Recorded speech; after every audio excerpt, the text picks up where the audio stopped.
Hi, it's Bethany. I'm a lower elementary Montessori teacher, and I gave a live talk on July 27th, 2024, all about my scope and sequence and how I see the scope and sequence of lower elementary Montessori. Here is a video from the recording. Okay, so now I'm going to be talking about language and things like that. And first, well, as we saw at the first talk, I break up language into word study, grammar, and writing. And then I'll talk about reading and also the words map. So here's language, and we're going to start with grammar because grammar, as you can see, is my favorite Montessori materials. The grammar symbols are my favorite, and I love grammar and the grammar symbols. Um, Yes, so I just love the grammar, and Montessori just does it in such a beautiful way with the symbols. So I'm going to show you now my order of the grammar, how I teach it, and what order I do. So first I do the noun. So we'll start with the first presentation. It's either a farm or a park, and it's like a little play set, and the kids will do it the basic first grammar introduction presentation. And next, there's a few grammar works, especially for the first years for nouns. First, where they'll go around the room and place nouns, different places for a person, place, and thing. And then there's a layout work for it. And then after they seem to have a good concept of the first base, the noun, then I'll teach the article. And it's also on the maps in the sequence in which I do it. And the article, just an and the. So then after the article, I'll do the adjective, right? And then after the adjective will be the whole noun family. So that would just be article, adjective, noun in that sequence. And I spent a large time with the first graders on the noun family because it's the basis of the sentence, right? But then you also need, of course, the action and the sentence. So that's usually for the first years around the around November, because they have a good basis of the three before it and then the action. And I like to go outside and do the presentation, and starts to get chilly where I'm located. So we'll take our coats and take a big red ball and do a presentation with the verbs. And then after the verb, I know some people switch these two, but I do pronoun next, and here's why. So the pronoun replaces, well, they switch to two with preposition, so I'll just put it up. The pronoun, some people do preposition before pronoun, but here's why I do preposition first and why I believe it makes sense. The pronoun replaces the noun, right? So if we had a sentence, let's say, Molly bakes a yummy cake. The kids can symbolize that whole sentence already. Molly bakes a yummy cake. And then with the pronoun, we just take out Molly and replace it with she. So she bakes a yummy cake, or we can even say she bakes it, or, replace it that way. What the preposition does is makes sentences longer. So that's why I like to do it after, because we could say Molly bakes a yummy cake in the oven, right? Or in the hot oven. So that just is making the sentence longer. So to show the preposition right after the verb is okay, but to make shorter sentences for the kids symbolizing at first, it's easier to do the pronoun to just replace that noun and then make longer sentences as they go. And then, of course, we have the adverb, the conjunction, and interjection. And I don't know if anybody else feels this way, but sometimes I feel these ones don't get as much attention as the beginning symbols in Montessori. So I will show you now for each grade. So the first graders, and I'm going to point out that on the grammar map and the word study map is the same map. It's all together on the same map and then all together on the total language map. So the second and third graders, they have a separate grammar one and a separate word study one. But the grammar and word study, just like the numeration, or excuse me, just like the time, money, measurement, they go back and forth through things. So, you can either introduce all the noun symbols to the first years by the end of the year, or you could do what most of the time ends up happening is the noun, article, adjective, noun family, verb, pronoun, and preposition. And then the second graders, we're going to review that noun family, review the verb, review the pronoun, and review prepositions. In my first map for the language, I did put review, but then I took the word review out because one, the kids do forget when they come back, and two, if you have a new student, it might not be review for them because as you've seen, sometimes we teach more concepts in Montessori than when we don't necessarily like when other schools don't necessarily move through the curriculums like geometry and stuff as much as Montessori does. And then also the second graders, I like to do a deep dive into pronouns and adverbs. Um, Only because I know sometimes that could be more of like an upper elementary thing, but I don't see the harm in showing them because I don't want to say there's so few grammar works, but there's a lot of other things that could be done with the grammar and deep diving into saying pronouns and adverbs, just the different ones where it's like ly words or no, just like making a like not a big deal, but making a deal that it is those. Um, are words that are there. Or for the pronouns, there's just different pronouns that we go through. And then for the third years, it's reviewing all the symbols and then going through the verb tense. So present tense, past tense, and future tense. And then just a deep dive into the different types of nouns like proper nouns, common nouns, the verbs, and then conjunctions a little bit too. And you might say, well, why isn't there a deep dive into prepositions? Prepositions I feel we use mostly for the place, and then any other specific preposition will be learned in upper L too. So that's why I like to just deep dive into the ones that I do, and then if they want to add in the prepositions, they could. So I don't like leaving the grammar part because it's my favorite part, but I will have some extra notes about the grammar. So how I do it is I'll teach a grammar concept. We'll do like a hands-on activity like the verb ball or the farm with the noun or the adjective where you take like describing things and the kids bring you different things or like a box with something on top of it for the prepositions or really replacing a noun with something else. Those are fun for the pronoun. But what I do and what I make a big deal about is the grammar cards. And I love my grammar cards I made. There's 100 of them and they're all color coded in the sequence. So like the first one's black for the noun, and then the article's light blue. And then once the adjective gets added, it's the dark blue, and then the verb's red. So they're all color coded. And so how they do it is they get a presentation, and then the next week they'll do like a symbolizing card and then get a presentation. But kids love to pick these symbolizing cards um for a language choice, even if it's not on the map. They'll say, well, I want a language work. I don't want to see the next presentation yet, or that, so I'm going to choose this work. Or sometimes they choose symbolizing cards too many times in a row. And you say, okay, it's now time to go to the next thing on your map because we got to follow them, but also lead them in the right direction.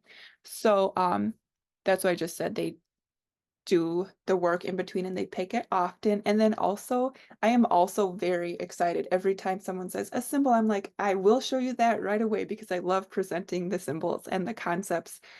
So I think it's just important to try to be super passionate and exciting about something. Sometimes I'll take a symbolizing card and just model doing it and sit and say, oh, look, like, and then the kids get excited. Well, Miss Bethany likes to do it, and just try to model the correct behavior and how you could be passionate about something and still do it as an adult and different things like that.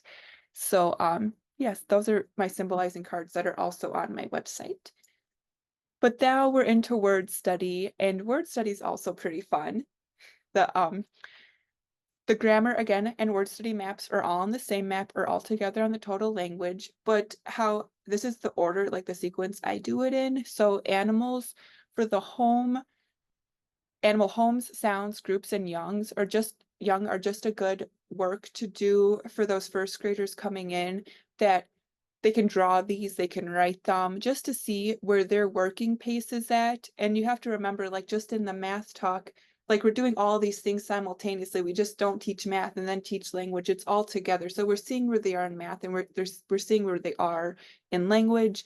So that's just a good work. Those came with the ones I got from training, but if you don't have those, it's just matching a like a cow makes a moo sound and different things like that. Um, and then we get into the actual or word study with compound words, alphabetizing short and long vowels, words, contractions, the latter, which is changing words. So let's say you had the word map, and then you can change, or let's start with mop, and then you have to change one letter and change the O to an A to make map, and then change another letter. You can change the P to a T to make mat, and then it just goes through the ladder. The kids like doing that one. And then antonyms, synonyms, and syllabication. The kids like to clap for that one. But why I do the antonyms first is I found that students have an easier time thinking of the opposite of a word than the same word for something. So that's why I introduced that one first. Um, the sequence for second graders, short and long vowel words as a way to start, um, just like a review quickly at the beginning, not quickly, but just like as a way to get them back in. And then those compound words again, alphabetizing. And then I like, I have this set of singular and plural that has 10 sets of cards that go through like regular, adding the S for a plural, or F to VES, or O's to OES or S. It's just a bunch of different one, irregular hyphenated singular and plural words. So the second year's journey is they go through all 10 of those for the word study. It's just funny to think of how the kids go through them and they're like, when is the singular and plural done? But it's good for them. So that's a fun one to do for second grade. And then contractions, antonyms, synonyms, syllabification, and here's the new ones with the prefix, suffix, homophones, homographs, homonyms. And then I also like to know that my second graders know the difference between there, and there, and your. To me, that's important. Um, and then dictionary usage, abbreviations, and the thesaurus. And you might wonder like why I have like contractions and maybe you don't do so many contractions with the younger grades.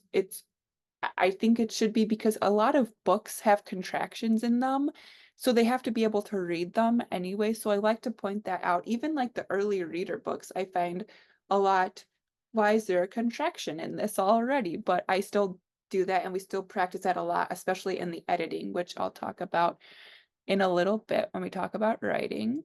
And then the sequence for third grade, I like to have the third grade start with dictionary research, and then each week as like a choice they can do for language is to do a dictionary research and look for a word. Usually they could pick a word that's kind of vague though. So something we are studying in the cultural topics, maybe they don't know a word from that, so they could look it up in the dictionary, or just they could point at the dictionary and pick a word, things like that. And then again, the compound words, the prefix, suffix, synonyms, antonyms, thesaurus, and then the homophones, homonyms, homographs, and then the positive, superlative, comparative, which I also do with the second graders, so I don't know why I didn't put it over there. A bunch of comma works, like commas and dates, but also in the writing, I'll talk more about that too. And then possessives with the apostrophe, and then a bunch of sentence analysis. So subject, predicate, direct object, indirect object. So that's that for word study. And then also you'll notice on the maps, I don't have a specific reading map, and I'll talk about that in a few minutes, but I know they see these reading skills in when they read, when they have reading work, they have these reading skills, right? And you might have the program that goes specifically through this, but what I like to do, and you'll see on the maps that I put in the word study that like there's a presentation for each of these, which you could take out if you wanted to edit it. But I like to sit down and have a presentation about them, say like, this is the main idea. Because sometimes when they see that on a question, like, what is the main idea of this? They're like, what do you mean? And then So I like to sit down, even though they've already practiced the skill previously, sit down with them and do a presentation with main idea, sequencing, compare and contrast, fact and opinion, inferencing, and drawing conclusions. I know there's not a specific Montessori one that I've seen, so I just go with it and do what my presentations for these so that at least the kids hear, well, we've done a presentation on fact and opinion, and just knowing the difference between those, even though they get plenty of that with like the reading programs we use as well. It's just like isolating the difficulty with these ones. And then for reading, there's no specific map, but I do have a word map that's 10 pages and it goes through the whole pink, blue, and green series, which is a Montessori reading, or I don't Montessori reading, but it's just the words and the word study basically. So I do go through and it's like blue words like BL or FL or MP and the blend. So it really takes the kids, especially the kids that aren't yet reading, if you have them, or this is a good one for early childhood where they just go through and make sure they have all those strengths. And I know everybody use different sight words, so I'm just like sight word set one. So whatever that means for your class, that's what that is. But here is how I do reading with the different reading programs. So everyone is different. I use Raz Kids, which is a part of their daily work plan. One of their daily works, I have 2 Chromebooks in my class and the kids all share them. So when it's available, they go on it. We sometimes put a timer on so then everybody can have a turn. Um, and so they read a book and answer questions. It's a basic, if you've heard of it, you know what it is. It's just like the reading A to Z learning, the kids like reading on there.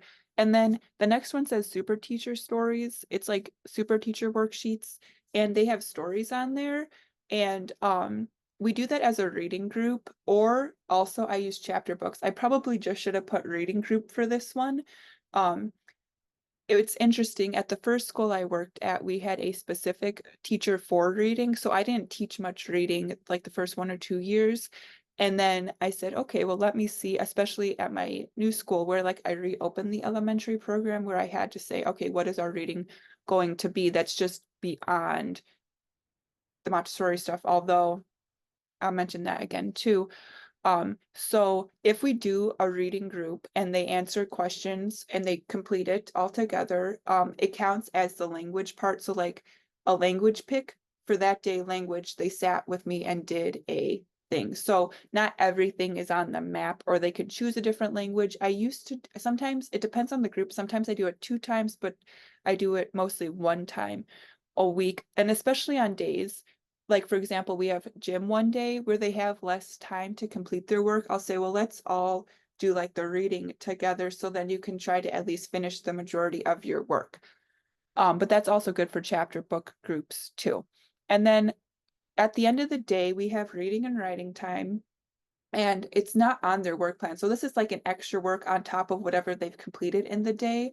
I use the Flyleaf Publishing books. So each week they get a new book, they read through it, and then they answer questions about what their work is. And usually there's 4 pages. So like Monday, Tuesday, Wednesday, Thursday, Friday, at the end of the day, they'll complete 1 page and then move on to the book. But they'll reread the books to themselves and then do the page. So by the end of the week, they've read it a few, like at least 4 to 5 times, and then they get to pick a free reading book. And then I do use the Rashika reading, which is also an everyday work. So that's also basically the pink, blue, and green series, but it's just broken down differently. And that's where I noticed that kids love to do leveled things. So they like to say, oh, I've completed like the green boxes or the aqua boxes. And so they get like one box a day for that. And, or excuse me, not 1 box a day, 1 box in a week, unless they take longer. So it's up to them. Whenever they finish the color box with like the paperwork that comes with it, then they move to the next one. Because some of those actually get pretty hard if you're familiar with them. And then of course, all the Montessori material reading they do throughout, uh, all the Montessori materials they do throughout the day. So the cultural definitions, 3-part cards, the other language definitions, things like that, that they don't necessarily think as of reading, but it's definitely still reading, right? So that's what I do for reading. It's always interesting to hear what other people do for reading in Montessori as well. And then, okay, we still have to get through the writing too. Okay, so I'm going to briefly go over these. As I was making the slides, I kind of was like, okay, I'm just gonna put these on here. So I'm just gonna, it's not for you to like write all this down or to hear about, but I am gonna point a few things out. Oops. So for the writing, um, I do it first as like the punctuation. So I want them to know the capital letter at the beginning of the sentence, the period at the end, and then it gets to like question mark, quotation, excuse me, question mark, exclamation point, and second and third years can start quotations, things like that, because you will not believe the amount of students I still have bringing me up their editing without capital letters and periods. So it's like something we practice every day that's on their work plan. And all my I made my own editing sheets for first grade, second grade, and third grade. It's 36 weeks, and each week they have one page, but each day they have two sentences to complete. And that's all in my free hub if you want them, my free hub of Montessori resources. It's all there and you could just use them the whole year. We use them every single day, and it works so well because of the repetition of the capital letter period at the end.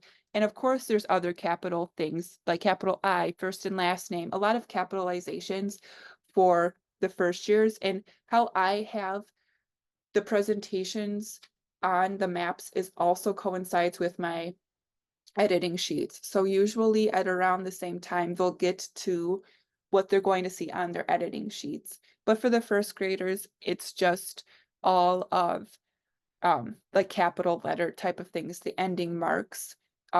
It gets to contractions later in the year type of thing. And then for the first years, for the actual writing part now of it, I like to have them brainstorm ideas what to write about, and then the plots and the characters, and going through maybe a little bit of like the 6 traits of writing if you do that, and then of course poems at the end. And the final draft doesn't have to be a story, it could be like a picture book or a comic, but trying to complete one or a few big writing projects in a year for the first graders could be possible. And then for the second graders, it's basically the same thing, but just more in depth of like honing in those punctuation. And then some of these might seem big and you're like, well, how would a second grader do them? Well, they can get to it or they cannot get to it. It's up to you. And you can change the maps also and edit them. So then you don't have like, because I think I have maybe writing a story first, thinking of another story to write, but also we do a lot of like research in the cultural where they can write a paragraph where it's like an introduction sentence, the the sentence is about what they're researching, and a conclusion sentence. So most of my kids do that, but sometimes I get to with a second grader um like an introduction paragraph, a body paragraph, and a conclusion paragraph, just like 3 sentences for each of them, right? So not like they're second graders, okay? And then the third graders, and then we have poetry again. The third graders, I like to try to have them develop more of like a plot-driven story.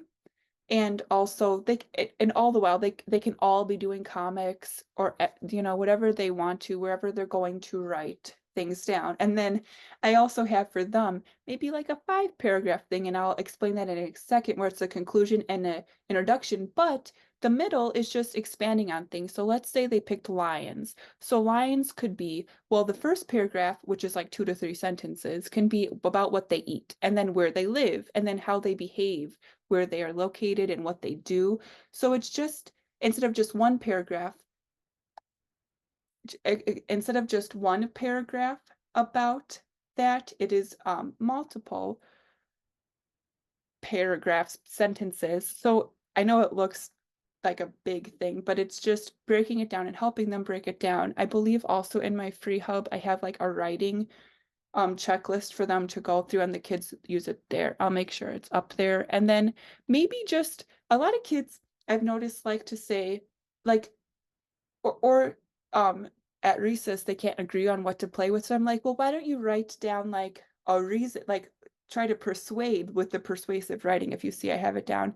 Now they like why they should play your game, and like just helping them write simple things like that. Or maybe like my game is the best because, so it's not like a college persuasive paper, just like a easy introduction to it, you know, so then when they're older, it's not as scary to do it because they've done it before. So that's the writing. And then other ways to practice writing, comics, stories, and then this year we did a newspaper every month, almost every month. And what we did was usually it's either like a word search or a crossword they make, or kids were making stories and continuing them on. The next one's like to be continued. And then the next month they would make a story. Other ones, we did money math and designed menus. And the kids wanted to do that as their newspaper that month. So that was a lot of fun. I couldn't afford the kids' prices on their menus, but it was just very cute to see what they picked and the themes for that. And then at the end of the year, which could also be a good one at the beginning of the year, we interviewed all the staff, and that was pretty nice. And then um and